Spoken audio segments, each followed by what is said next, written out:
The only thing necessary for evil to succeed is for good men to do nothing. It's important that people wake up to what is going on. It's time that we read the Constitution. It is error that needs the support of government. Truth can stand alone. That was given to us by Thomas Jefferson.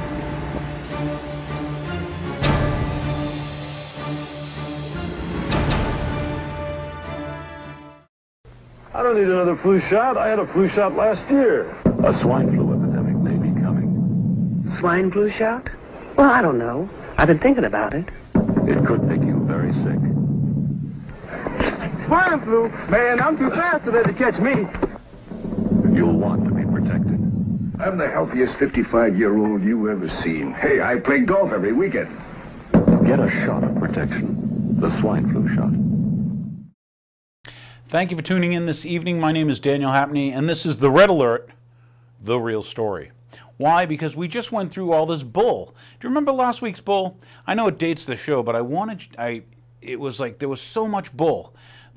It was piling way up. So anyway, I want to call this episode the Bull Flu, because instead of the swine flu, instead of the bird flu, I saw the bull fly, and boy, it was flying everywhere, and it's still stuck on some of the walls. Probably still stuck on your television.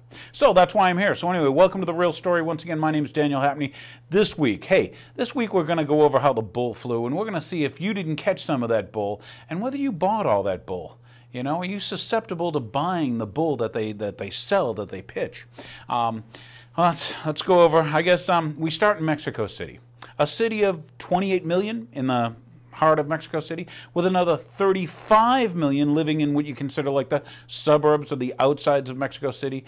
Yeah, shanty towns, human feces on the ground, in the air because when it dries into dust, but 60 million people roughly. The number one and number two city in the world for population density, and all of a sudden people start getting sick there. Well, do you think when they announce, hey, we got this flu, everybody got to run, everybody got to hide, do you think they'd close the borders? No, they didn't want to do that. Would you have closed the borders?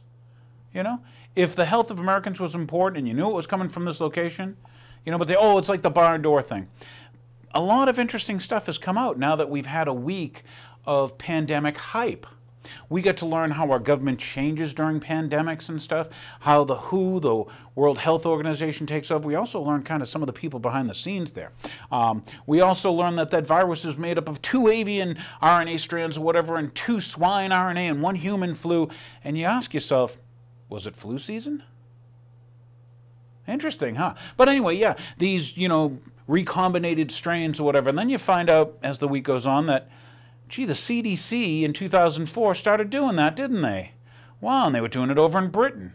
And it's funny, they all of a sudden, Time Magazine, right, Fox Channel and stuff, maybe we're all going to have forced inoculation vaccinations. And you say to yourself, wait a minute, didn't I just do an episode? Did you watch any of the episodes, the previous 2 or something a while ago? Even before this pandemic came out, I said, you know what? Look at where Baxter Pharmaceutical, put live avian flu in the vaccines and killed people over in Poland and stuff. They got caught shipping it to like 18 countries to make vaccine with, and they're in trouble over in Europe, and I don't know if you know. But if you found out, would you care? Would you relax now that the pandemic flu thing flew over us? And it turned out it wasn't that bad. And we did have 2 American deaths this past week. One from a Mexican child who was a premature birth and had bad lungs and problems from birth anyway. And then some lady that had all sorts of sicknesses and cancer. But what's happened in this week? So here's some news you didn't get. Here's a little clip, and this is Dr. Leonard Horowitz, who, 2 days after the anthrax attacks in America, remember 9/11, came out and said, that's the Army strain from Fort Detrick, Maryland, the AIM strain. That's weaponized. Now here's the guy who was the first one to point it out, and here's what he has to say about this little H1N1. Hello, I'm Dr. Leonard Horowitz, and this is an urgent news bulletin about a new flu that is said to be making its way from Mexico into the United States as I broadcast. Skyrocketing stock values at Novavax Inc., precipitated by dozens of flu deaths in Mexico, implicates a leading Anglo-American network of genetic engineers in a conspiracy to commit genocide. Dr. James S. Robertson, England's leading bioengineer of flu viruses for the vaccine industry, an avid promoter of U.S. government funding for lucrative biodefense contracts, along with collaborators at the U.S. Centers for Disease Control, the CDC, helped Novavax Inc. in Bethesda, Maryland, produce genetically modified recombinants of the avian, swine, and Spanish flu viruses H5N1 and H1N1, nearly identical to the unprecedented Mexican virus that has now spread to the United States. The outbreak was precisely timed to promote the company's new research and huge vaccine stockpiling contracts. The outbreak was precisely timed to promote the company's new research and huge vaccine stockpiling contracts. Scientists at the CDC are implicated through collaborations and publications involving private contracts with Novavax, a company that obtains its, quote, biosimilars through the CDC Influenza Branch Director Ruben O'Donis and Dr. Rick Bright, previously working with Donis at the CDC, now Novavax's Vice President of Global Influenza Programs. Evidence for this conspiracy to commit deadly duplicity in the vaccine industry includes the genetic markers on the novel flu virus now spreading from Mexico to America. The virus is, quote, genetically different from the fully human H1N1 seasonal influenza virus that has been circulating globally for the past few years, end quote, Reuters and government officials say. The new flu virus contains DNA typical to avian, swine, and human viruses, including elements from European and Asian swine viruses.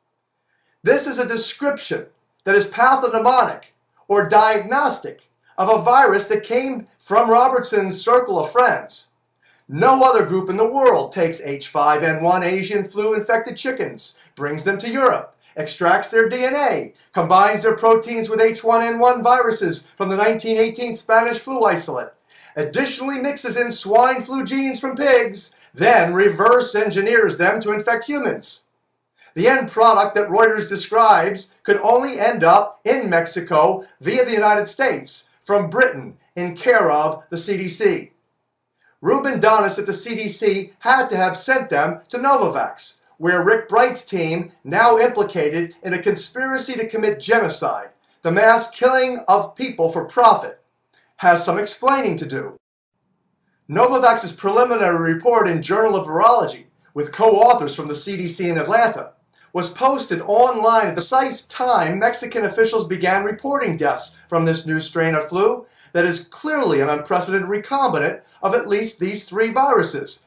Novavax's Johnny-on-the-spot vaccine was prepared under the CDC's fast-track approval process, speciously using these three strains never before seen in any human beings in Mexico, in fact, anywhere in the world. Therefore, the statistical probability this virus came from this company of experts is extremely high. Alternatively, anticipated arguments that the virus somehow arrived in Mexico serendipitously at this precise time in Novavax's economic history is ridiculously remote.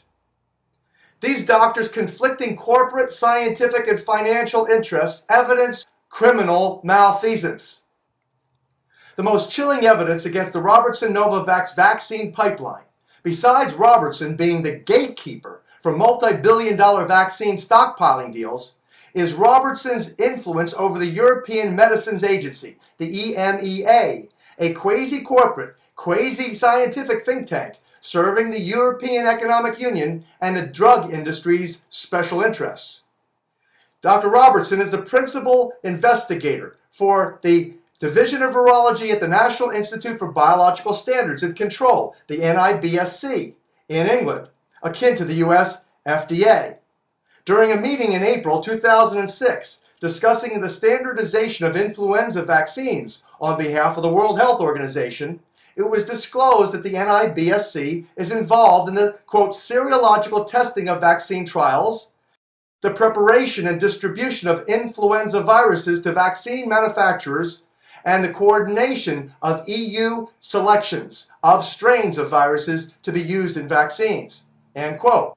Participants disclosed the EMEA persuades vaccine makers to bank on pandemics and invest in pandemic vaccines with the introduction of, quote, mock-up files, end quote, which is their unassuming way of describing new laboratory bioengineered influenza viruses, also referred to as, quote, biosimilars.